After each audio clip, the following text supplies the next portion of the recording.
Ito yung mga logbook na ginagamit sa galley, sa kitchen, sa barko.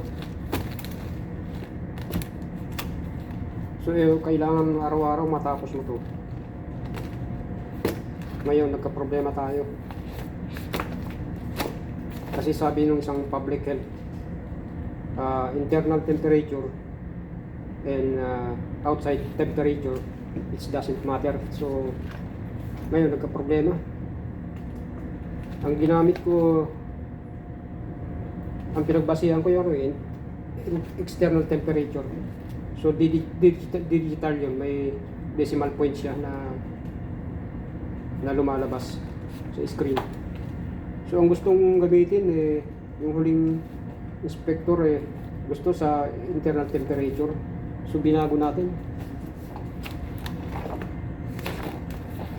So demote tayo ng 11 hours. Gusto nung inspector na baguhin. So tinapos ko ito ng halos isang libro. Tinapos ko ng 3 oras. So halos wala nang tulog. Ito yung nagpapahirap sa mga seaman sa pagbabarko, na kailangan mong alagaan araw-araw. Kunting mali mo lang, yun ang makaka-apekto sa pagbabar, sa karir mo sa pagbabarko. Yan. Ito yung pinakamahalagang dokumento sa kitchen na dapat alagaan.